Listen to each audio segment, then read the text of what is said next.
Intro? Hello, my name is Matilda and I am very, very smart. Hi, my name is Matilda and today I will be talking about Digital Fortress, the book by Dan Brown. Like, spoiler warning for everything about the book, and this is going to be a rant video. I used to be a huge fan of Dan Brown's when I was in middle school, so like between 12 and 15 I'd say. I thought I read all of his books, but actually I missed this one because I always confuse it with Deception Point. The names kind of just scramble in my brain, so I read Deception Point multiple times. This I skipped. I haven't read a single book of Dan Brown since at least 2016, possibly longer. I remember that I really enjoyed Inferno, and compared to the film, how much better it was, especially when you take into account the representation of women in Inferno. But now this. I have a lot of complaints about this book, and I've organized them into a list. So, welcome. Point 1, protagonists. The book has two main characters. The first one introduced into the book is Susan Fletcher, who's a brilliant, absolutely genius boss code breaker. She's second in command in NSA's code breaking team structure. Second in command, that's very important. She's very smart, and she's also very, very beautiful. And on the other hand, we have David Baker, who's a college professor of different languages. English, of course, but also Chinese and Japanese, several other Asian languages, but he's also fluent in Spanish and I guess Italian probably too, and German as well. They are all kind of important later on. He's also very athletic and cool because he plays squash, the coolest sport you can play. But the book was written in the 90s, so he gets a pass for that actually. To all the people who still play squash, like, more power to you, I guess. But I always thought it was not too cool a sport. Never mind, so he's super smart. And now, David Baker, the whole book essentially happened because David Baker couldn't handle the fact that Susan earned more than him. To his own detriment, he was involved because he accepted the mission, whatever, for money. It gets resolved later on, and he does accept that it was stupid to make himself miserable and have less time for Susan just to earn more money, which she already has and doesn't mind sharing. But the whole book happened because of that, essentially, at least on his side. The action of the book takes place in two places. In Seville, Spain, where David has to retrieve an object for the NSA, and on the other hand, in the NSA crypto, the building, which is kind of the headquarters of the cryptography division. As I said, David goes to Seville, where he has a ton of adventures. This college professor, tweed-wearing professor, just becomes a spy and like a special agent and has all the special agenty stuff. He does a lot. Susan, on the other hand, our protagonist, may I remind you, during the book, does two things. She sends two emails. Later on, she does break a code, but of course, David notices that the code is there before her, then leads her. Later on in the book, there is a scene where there is a room full of mathematicians, informaticians, code breakers as well. Susan is supposedly the most brilliant of them all, and also David is just like connected via Skype and sees everything that they see. And she doesn't notice that there is a code present. But after he points it out, they bring the code on the board and everybody has a chance to solve it. Susan does not. It's David who notices what kind of code it is. David. It's explicitly stated in the book that he's not too good at maths, but still he noticed the number sequence and just like a presence of the code first, before all the cryptographers and other people. I can't get past it.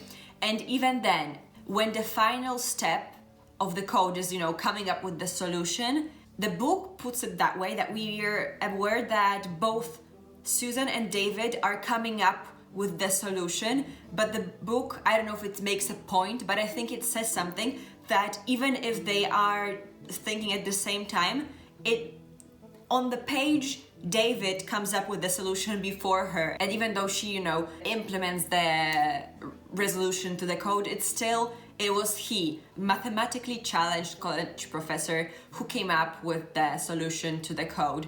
And just the characterization of it is just, Susan mainly serves as a plot point, I'd say, and motivation, and just an accessory to different male characters, even though she's supposedly a main character herself. And David has a lot of agency and brings a lot more to the table, even though she is a boss lady at the NSA and he's a civilian. So yeah, there's that. And in general, point 2 on my list is women, because there are 6 in the book. I'm going to go from the least relevant to the most relevant.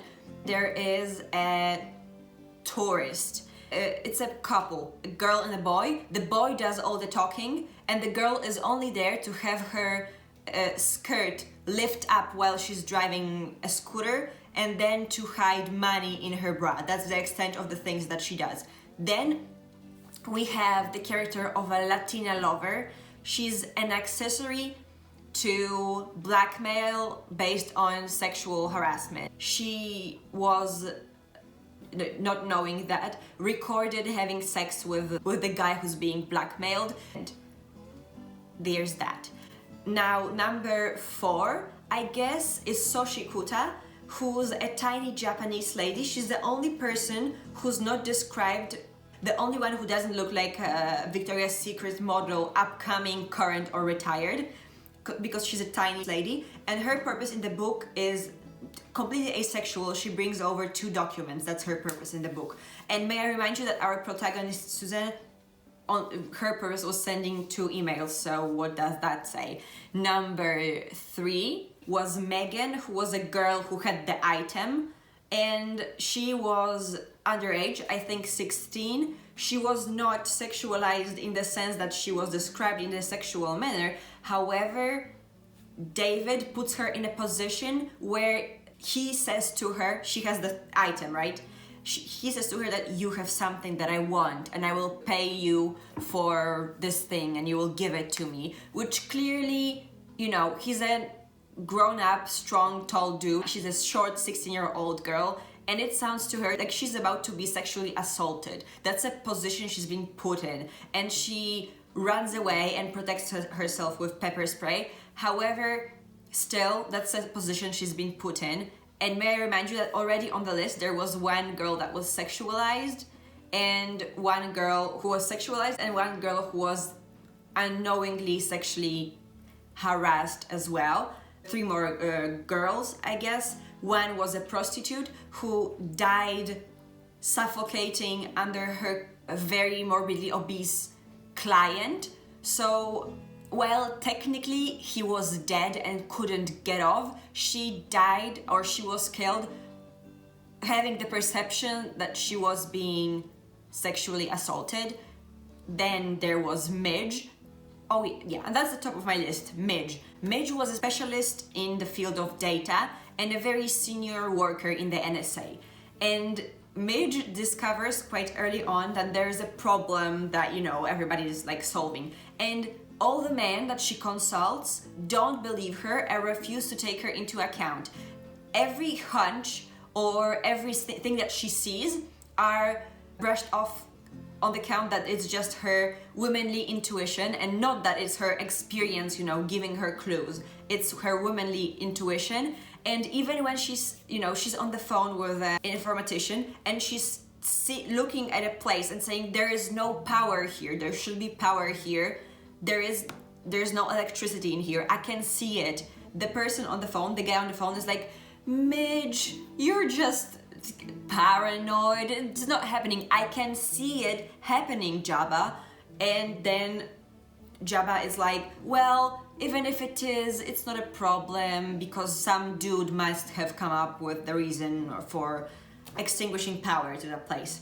And there's one more female character apart from the 6, which is a good wife, who is just a woman who stays with a guy despite knowing that he's in love with Susan, and him spending 80% of his time back at the NSA. I think actually that's my favorite character, because in my headcanon is that she's just a very ambitious gold digger. So she stayed with her husband just, you know, to have some, so to get some sweet NSA coin and just F off.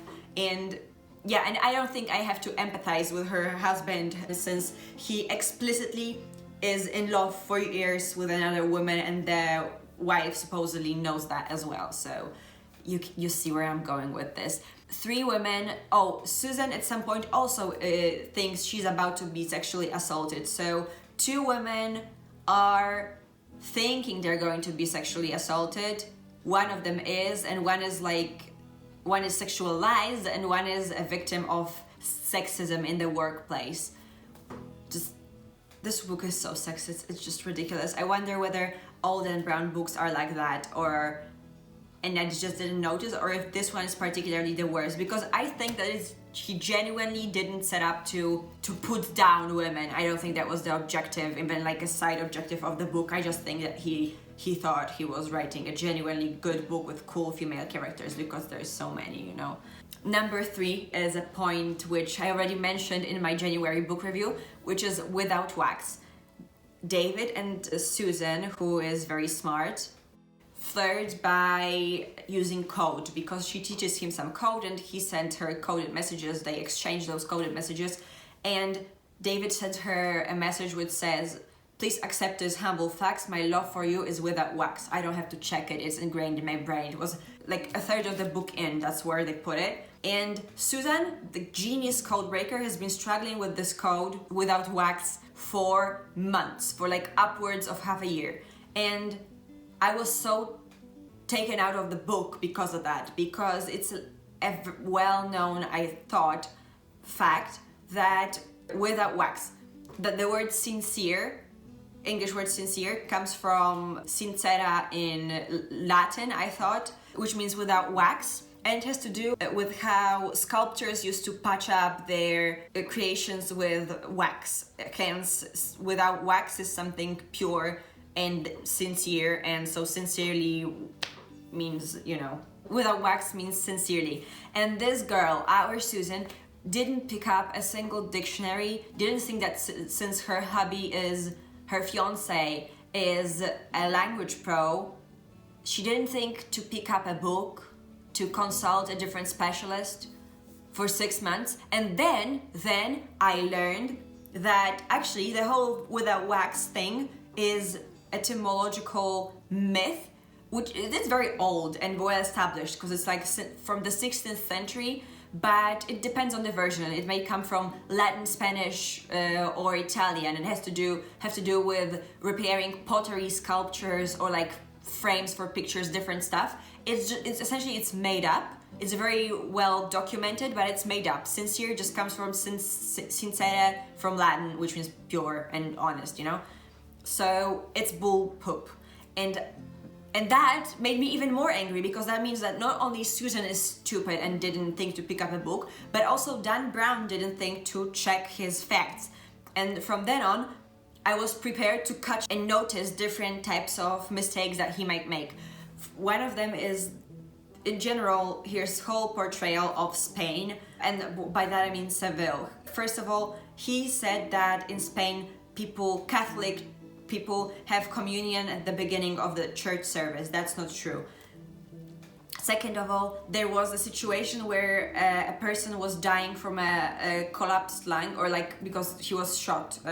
So he had a hole in his lung, and then some character says that, oh, if they were in a country with well-established medicine, that this wouldn't be a terminal wound. Like, what kind of country do you think Spain is?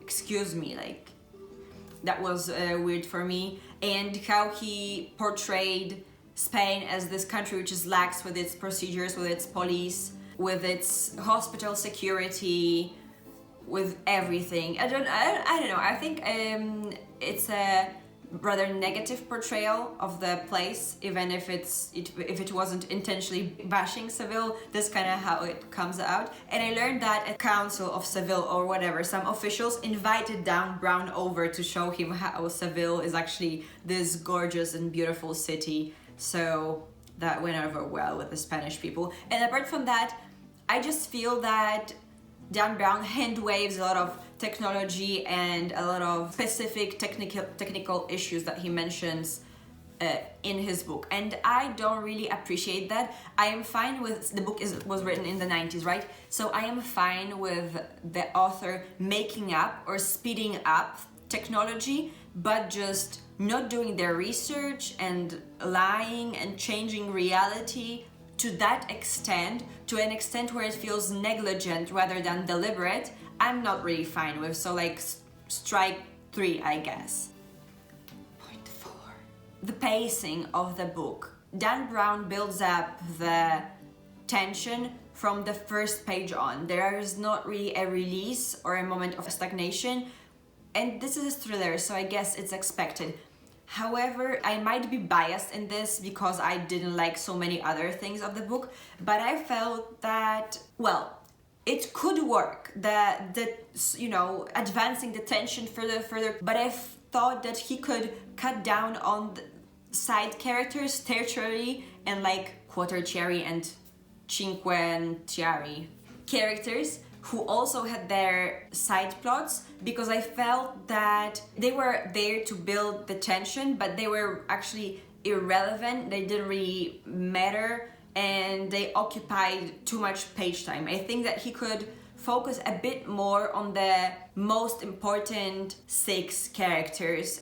You know what? I just thought that because the tension built up so long and the resolution took just like the last 60 pages or something, that it dragged a bit, honestly. I was tired at like 60% mark. I was already ready to be done with this book. I don't know if it was grammatical, but it's not me who is a writer, right? And even then I would have an editor. Editing is fine though.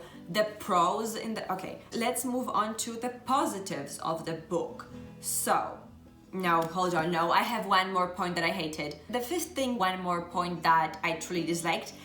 The book was about the NSA and how NSA invades everybody's privacy. It's a fact in the world of the book. But organizations fighting for civilians' privacy are mentioned as like pesky pests who are on the way to total security, and how privacy is not really a right and it should be restricted. And while the resolution of the book kind of reaches a compromise, which I don't think any of the sides would find satisfactory, I found it way easier to empathize with the antagonist, who was essentially fighting for privacy. The point of this book was that the evil terrorist wanted actually just to give people privacy. That was his whole point. And the good guys didn't want that, didn't like that. So I also didn't agree with their priorities and with their worldview, I'd say, which is not great. That's also a downside to the book.